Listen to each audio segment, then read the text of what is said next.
प्रेम से बोलिए श्री सत्यनारायण भगवान की जय। भक्तों, आज हम सुनेंगे पूर्णिमा के शुभ अवसर पर श्री सत्यनारायण भगवान की संपूर्ण कथा। शास्त्रों में बताया गया है कि सत्यनारायण व्रत कथा का पाठ करने और सुनने से व्यक्ति को 1000 यज्ञ करने के बराबर पुण्य फल की प्राप्ति होती है। सत्यनारायण भगवान व्रत कथा में भगवान विष्णु के सत्य स्वरूप के बारे में बताया गया है। इस व्रत का पाठ करने से घर में सुख समृद्धि का वास होता है और भगवान विष्णु की कृपा बनी रहती है। तो भक्तों, श्री सत्यनारायण भगवान का आप यह कथा अंत तक श्रवण अवश्य करें और कमेंट में श्री सत्यनारायण भगवान की जय अवश्य लिखें। तो चलिए सुनते हैं श्री सत्यनारायण भगवान की संपूर्ण कथा। एक समय की बात है, नैमिषारण्य तीर्थ में शौनक आदि 88,000 ऋषियों ने श्री सूत जी से पूछा, हे प्रभु, इस कलयुग में वेद विद्या रहित मनुष्यों को प्रभु भक्ति किस प्रकार मिल सकती है तथा उनका उद्धार कैसे होगा। हे मुनि श्रेष्ठ, कोई ऐसी व्रत कथा बताइए जिससे करने से थोड़ी समय में ही पुण्य मिले और मनोवांछित फल भी प्राप्त हो जाए। इस प्रकार की कथा सुनने की हम इच्छा रखते हैं। सर्वशास्त्रों के ज्ञाता सूत जी बोले, हे वैष्णव में पूज्य, आप सभी ने प्राणियों के हित की बात पूछी है, इसलिए मैं एक ऐसे श्रेष्ठ व्रत को आप लोगों को बताऊंगा जिसे नारद जी ने लक्ष्मी नारायण जी से पूछा था और लक्ष्मीपति ने मुनि श्रेष्ठ नारद जी से कहा था। आप सब इसे ध्यान से सुनिए। एक समय की बात है, योगी राज नारद जी दूसरों के हित की इच्छा लिए अनेकों लोकों में घूमते हुए मृत्यु लोक में आ पहुँचे। यहाँ उन्होंने अनेक योनियों में जन्म प्रायः सभी मनुष्यों को अपने कर्मों द्वारा अनेकों दुखों से पीड़ित देखा।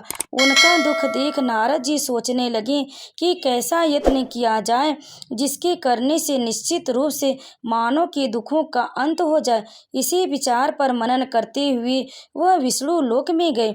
वहां वह देवों के इस नारायण की स्तुति करने लगे, जिनके हाथों में शंख चक्र गदा और पद्म थे, गले में वरमाला पहने हुए थे। उनकी स्तुति करते हुए नारद जी बोले, हे भगवान, आप अत्यंत शक्ति से संपन्न हैं। मन तथा वाणी भी आपको नहीं पा सकती है। आपका आदि मध्य तथा अंत नहीं है। निर्गुण स्वरूप सृष्टि के कारण भक्तों के दुख को दूर करने वाले हैं। आपको मेरा नमस्कार है।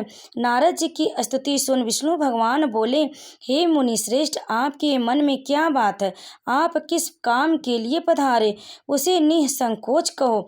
इस पर नारद मुनि बोले कि मृत्यु लोक में अनेक योनियों में जन्मे मनुष्य अपने कर्मों के द्वारा अनेकों दुख से दुखी हो रहे हैं। हे नाथ, आप मुझ पर दया रखते हैं तो बताइए कि वह मनुष्य थोड़े प्रयास से ही अपने दुखों से कैसे छुटकारा पा सकते हैं। तब श्री हरि बोले, हे नारद, मनुष्यों की भलाई के लिए तुमने बहुत अच्छी बात पूछी है। जिसके करने से मनुष्य मोह में छूट जाता है, वह बात मैं कहता हूँ, उसे सुनो। स्वर्ग लोक व मृत्यु लोक दोनों में एक दुर्लभ उत्तम व्रत है जो पुण्य देने वाला है। आज प्रेम वश होकर मैं उसे तुमसे कहता हूँ। श्री सत्यनारायण भगवान का यह व्रत अच्छी तरह विधान पूर्वक करके मनुष्य तुरंत यहाँ सुख भोग कर मरने पर मोक्ष पाता है। श्री हरि के वचन सुनकर नारद जी बोले कि उस व्रत का फल क्या है और उसका विधान क्या है? यह व्रत किसने किया था? इस व्रत को किस दिन करना चाहिए? सभी कुछ विस्तार से बताएं। नारद की बात सुनकर श्री हरि बोले, दुख व शोक को दूर करने वाला, यह सभी स्थानों पर विजय दिलाने वाला है। मानव को भक्ति व श्रद्धा के साथ शाम को श्री सत्यनारायण भगवान की पूजा धर्म परायण होकर बांधवों ब्राह्मणों के साथ करनी चाहिए। भक्ति भाव से ही नदैव केले का फल, घी, दूध और गेहूं का आटा सवाया ले। गेहूं के स्थान पर साठे का आटा, शक्कर तथा गुड़ लेकर वह सभी भक्षण योग्य पदार्थों को मिलाकर भगवान का भोग लगाएं। ब्राह्मणों सहित बंधु बांधवों को भी भोजन कराएं। उसके बाद शिव भोजन करें। भजन कीर्तन के साथ भगवान की भक्ति में लीन हो जाएं। इस तरह से सत्यनारायण भगवान का यह व्रत करने पर मनुष्य की सारी इच्छाएं निश्चित रूप से पूरी होती किए। इस कली काल अर्थात कलयुग में मृत्युलोक में मोक्ष का यही एक सरल उपाय बताया गया है। इस प्रकार श्री सत्यनारायण व्रत कथा का पहला अध्याय पूर्ण हुआ। तो प्रेम से बोले श्री सत्यनारायण भगवान की जय।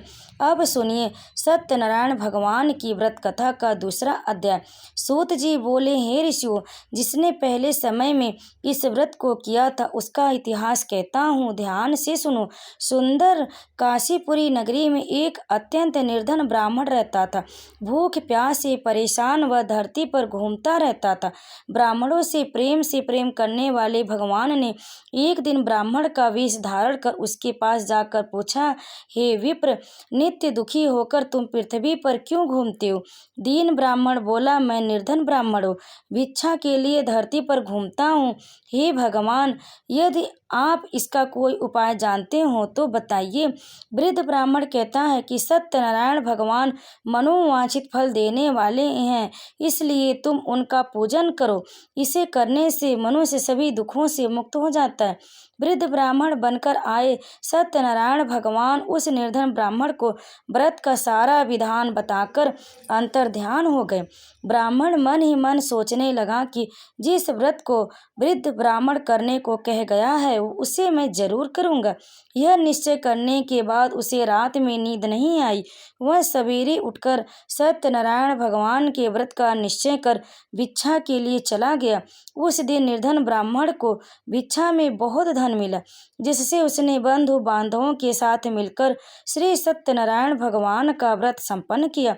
भगवान सत्यनारायण का व्रत संपन्न करने के बाद वह निर्धन ब्राह्मण सभी दुखों से छूट गया और अनेक प्रकार की संपत्तियों से युक्त हो गया। उसी समय से यह ब्राह्मण हर माह इस व्रत को करने लगा। इस तरह से सत्यनारायण भगवान के व्रत को जो मनुष्य करेगा वह सभी प्रकार के पापों से छूटकर मोक्ष को प्राप्त होगा। जो मनुष्य इस व्रत को करेगा वह भी सभी दुखों से मुक्त हो जाएगा। सूत जी बोले कि इस तरह से नारद जी से नारायण जी का कहा हुआ श्री सत्यनारायण व्रत को मैंने तुमसे कहा। हे विप्रो, मैं अब और क्या कहूँ? ऋषि बोले, हे मुनिवर, संसार में उस विप्र से सुनकर और किस किस ने इस व्रत को किया, हम सब इस बात को सुनना चाहते। इसके लिए हमारे मन में श्रद्धा का भाव है। सूत जी बोले, हे मुनियों, जिस जिस ने इस व्रत को किया वे सब सुनो। एक समय वही विप्र धन व ईश्वर के अनुसार अपने बंधु बांधवों के साथ इस व्रत को करने को तैयार हुआ। उसी समय एक लकड़ी बेचने वाला बूढ़ा आदमी आया और लकड़ियां बाहर रखकर अंदर ब्राह्मण के घर में गया। प्यास से दुखी वह लकड़हारा उनको व्रत करते देख विप्र को नमस्कार कर पूछने लगा कि आप यह क्या कर रहे हैं? तो उन्होंने बताया कि व्रत कर रहा हूँ तथा इसके करने से क्या फल मिलेगा, कृपया मुझे भी बताएं। ब्राह्मण ने कहा कि सब मनोकामनाओं को पूरा करने वाला यह श्री सत्यनारायण भगवान का व्रत है। इनकी कृपा से ही मेरे घर में धन धान्य आदि की वृद्धि हुई है। विप्र से सत्यनारायण व्रत के बारे में जानकर लकड़हारा बहुत प्रसन्न हुआ।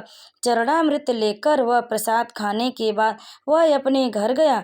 लकड़हारे ने अपने मन में संकल्प किया कि आज लकड़ी बेचने से जो धन मिलेगा उसी से श्री सत्यनारायण भगवान का उत्तम व्रत करूंगा। मन में इस विचार को ले बूढ़ा आदमी सिर पर लकड़ियां रख उस नगर में बेचने गया जहां धनी लोग ज्यादा रहते थे। उस नगर में उसे अपनी लकड़ियों का दाम पहले से 4 गुना अधिक मिलता है।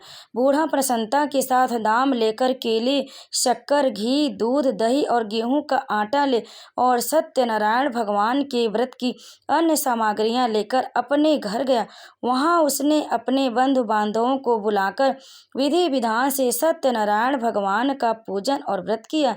इस व्रत के प्रभाव से वह बूढ़ा लकड़हारा धन पुत्र आदि से युक्त होकर संसार के समस्त सुख भोग अंतकाल में वैकुंठ धाम चला गया। तो प्रेम से बोले श्री सत्यनारायण भगवान की जय। इस तरह श्री सत्यनारायण भगवान की व्रत कथा का दूसरा अध्याय पूर्ण हुआ। अब सुनिए श्री सत्यनारायण भगवान की व्रत कथा का तीसरा अध्याय। सूत जी बोले, हे श्रेष्ठ मुनियों, अब आगे की कथा कहता हूँ। पहले समय में उल्का मुख नाम का एक बुद्धिमान राजा था। वह सत्यवक्ता और जितेंद्रिय था। प्रतिदिन देवस्थानों पर जाता और निर्धनों को धन देकर उनके कष्ट दूर करता था। उसकी पत्नी कमल के समान मुख वाली तथा सती साध्वी थी। भद्रशिला नदी के तट पर उन दोनों ने श्री सत्यनारायण भगवान का व्रत किया। उसी समय साधु नाम का एक वैश्य आया। उसके पास व्यापार करने के लिए बहुत सा धन भी था। राजा को व्रत करते देखकर वह विनय के साथ पूछने लगा, हे राजन, भक्ति भाव से पूर्ण होकर आप यह क्या कर रहे हैं? मैं सुनने की इच्छा रखता हूँ, तो आप मुझे बताएं।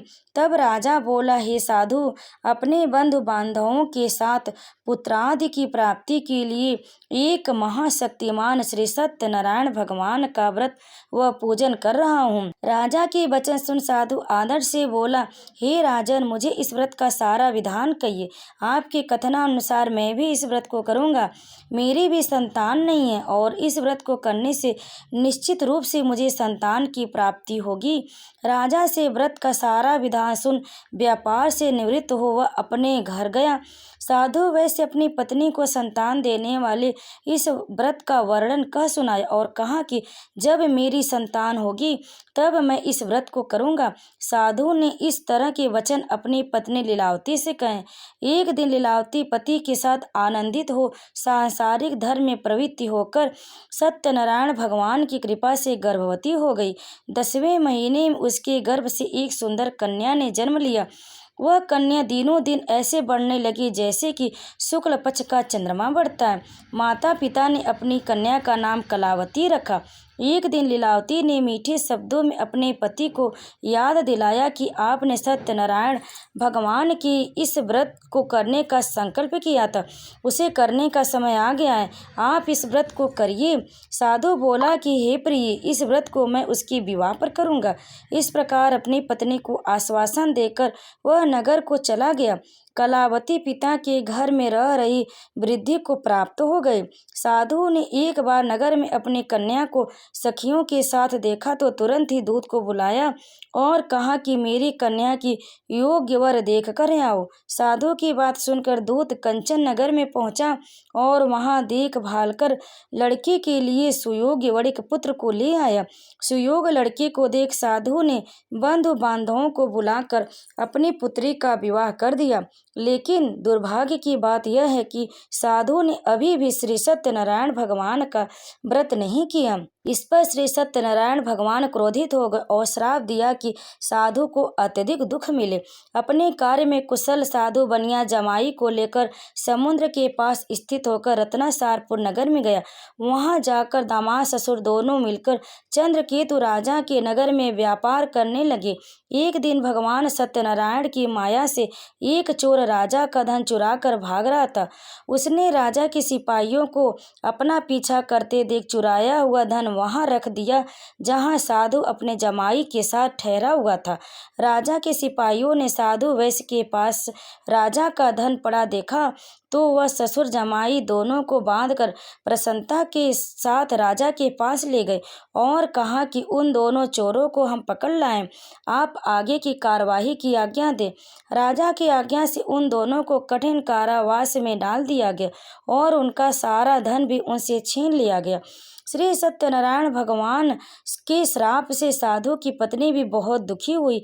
घर में जो धन रखा था उसे चोर चुरा ले गए।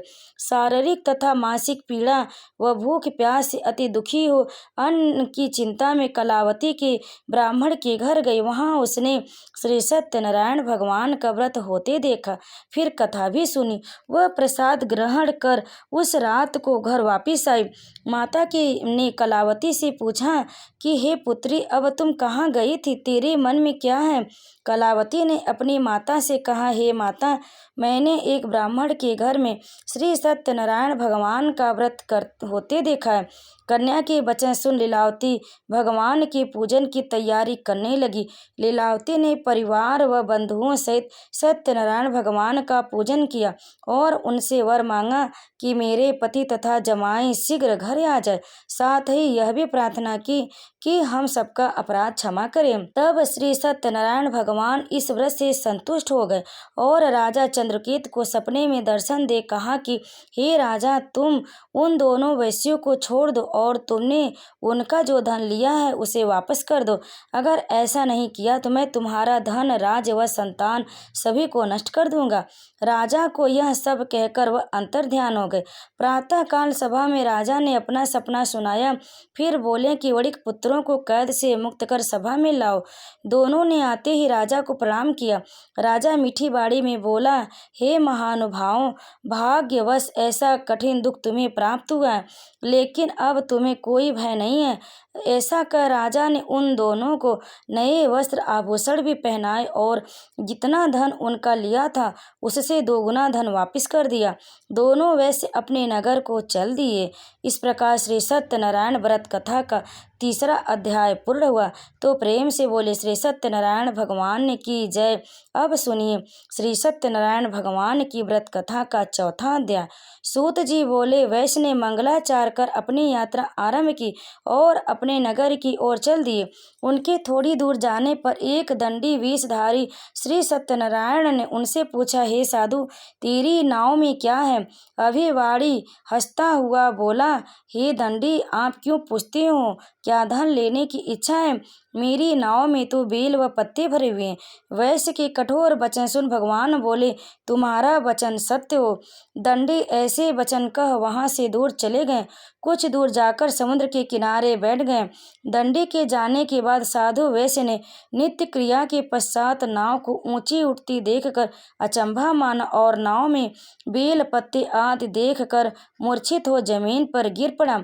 मूर्छा खुलने पर वह अत्यंत शोक में डूब गया। तब उसका दामाद बोला कि आप शोक ना मनाए, यह दंडी का श्राप है, इसलिए हमें उनकी शरण में जाना चाहिए, तभी हमारी मनोकामना पूरी होगी। दामाद की बात सुनकर वह दंडी के पास पहुंचा और अत्यंत भक्ति भाव नमस्कार करके बोला, मैंने आपसे जो जो असत्य वचन कहे थे उनके लिए मुझे क्षमा कर दे। ऐसा कहकर महान शोकातुर हो रोने लगा। तब दंडी भगवान बोले, हे वणिक पुत्र, मेरी आज्ञा से तुम्हें बार बार दुख प्राप्त हुआ, तू मेरी पूजा से विमुख हुआ। साधु बोला, हे भगवान, आपकी माया से ब्रह्मा आदि देवता भी आपके रूप को नहीं जानते, तब मैं अज्ञानी कैसे जान सकता हूँ? आप प्रसन्न होइए, अब मैं सामर्थ्य के अनुसार आपकी पूजा करूँगा। मेरी रक्षा करो और पहले की समान नौका में धन भर दो। साधु वैश्य की भक्ति पूर्वक वचन सुनकर भगवान प्रसन्न हो गए और उसकी इच्छा अनुसार वरदान देकर अंतर्ध्यान हो गए। ससुर जमाई जब नाव पर आए तो नाव धन से भरी हुई थी। फिर वही अपने अन्य साथियों के साथ सत्यनारायण भगवान का पूजन कर अपने नगर को चल दिए। जब नगर के नजदीक पहुंचे तो दूत को घर पर खबर करने के लिए भेज दिया। दूत साधु की पत्नी को प्रणाम कर कहता है कि मालिक अपने दामाद सहित नगर के निकट आ गए। दूत की बात सुन साधु की पत्नी लीलावती ने बड़े हर्ष के साथ सत्यनारायण भगवान का पूजन कर अपनी पुत्री कलावती से कहा कि मैं अपने पति के दर्शन को जाती हूँ, तू कार्य पूर्ण कर शीघ्र आ जा। माता के ऐसे वचन सुन कलावती जल्दी से प्रसाद छोड़ अपने पति के पास चली गई। प्रसाद की अवज्ञा के कारण श्री सत्यनारायण भगवान रुष्ट हो गए और नाव सहित उनके पति को पानी में डुबा दिया। कलावती अपने पति को वहां ना पाकर रोती हुई जमीन पर गिर गई। नौका को डूबा हुआ देख वह कन्या को रोता देख साधु दुखी होकर बोला, हे प्रभु, मुझसे तथा मेरे परिवार से जो भूल हुई उसे क्षमा करे। साधु के दीन वचन सुनकर श्री सत्यनारायण भगवान प्रसन्न हो गए और आकाशवाणी हुई, हे साधु, तेरी कन्या मेरे प्रसाद को छोड़कर आई है, इसलिए उसका पति अदृश्य हो गया। यदि वह घर जाकर प्रसाद खाकर लौटती है तो इसे उसका पति अवश्य मिलेगा। ऐसी आकाशवाणी सुन कलावती घर पहुंचकर प्रसाद खाती और फिर आकर अपने पति के दर्शन करती। उसके बाद साधु अपने बंधु बांधवों सहित श्री सत्यनारायण भगवान का विधि विधान से पूजन करता है और इस लोक का सुख भोग व अंत में स्वर्ग जाता है। इस प्रकार श्री सत्यनारायण व्रत कथा का चौथा अध्याय पूर्ण हुआ। तो प्रेम से बोले श्री सत्यनारायण भगवान की जय। भक्तों, अब आइए सुनते हैं सत्यनारायण भगवान की व्रत कथा का 5वां अध्याय। सूत जी बोले, हे ऋषियों, मैं और भी एक कथा सुनाता हूँ, उसे भी ध्यान पूर्वक सुनो। प्रजा पालन में लीन तुंगध्वज नाम का एक राजा था। उसने भी भगवान का प्रसाद त्याग कर बहुत ही दुख सहन किया। एक बार वन में जाकर वन पशुओं को मार कर वह बड़ के पेड़ के नीचे आया। वहां उसने ग्वालों को भक्ति भाव से अपने बांधुओं सहित सत्यनारायण भगवान का पूजन करते देखा। अभिमानवश राजा ने उन्हें देखकर भी पूजा स्थान में नहीं गया और ना ही उसने भगवान को नमस्कार किया।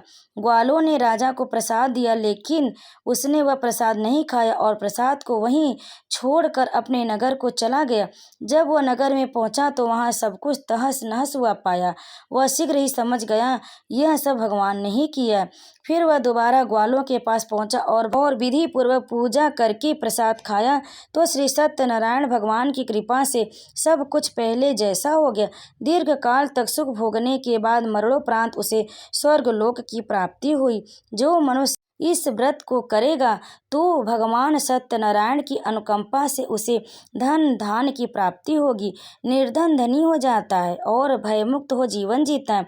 संतानहीन मनुष्य को संतान सुख मिलता है और सारे मनोरथ पूर्ण होने पर मानव अंत काल में बैकुंठ धाम को जाता है। सूत जी बोले, जिन्होंने पहले इस व्रत को किया है, अब उनकी दूसरे जन्म की कथा कहता हूँ। वृद्ध शतानंद ब्राह्मण ने सुदामा का जन्म लेकर मोक्ष की प्राप्ति की। लकड़हारे ने अगले जन्म में निषाद बनकर मोक्ष प्राप्त किया। उल्का मुख नाम का राजा दशरथ होकर बैकुंठ को गए। साधु नाम के वैश्य ने मोरध्वज बनकर अपने पुत्र को आरे से चीर कर मोक्ष पाया। महाध्वज तुंगध्वज ने स्वयंभू होकर भगवान में भक्ति युक्त हो कर्म कर मोक्ष पाया। इस प्रकार श्री सत्यनारायण व्रत कथा का 5वां अध्याय पूर्ण हुआ। तो प्रेम से बोले श्री सत्यनारायण भगवान की जय। कथा को अंत तक सुनने के लिए आप सभी भक्तों का बहुत बहुत धन्यवाद। जो भी इस कथा का अंत तक श्रवण किया उसकी सभी मनोकामना पूर्ण हो, उस पर श्री सत्यनारायण भगवान की कृपा सदैव बनी रहे। कथा सुनने वाले और कहने वाले पर भगवान विष्णु की कृपा सदैव बनी रहे और उसकी समस्त मनोकामना पूर्ण हो। तो प्रेम से बोलिए श्री सत्यनारायण भगवान की जय। माता लक्ष्मी की जय।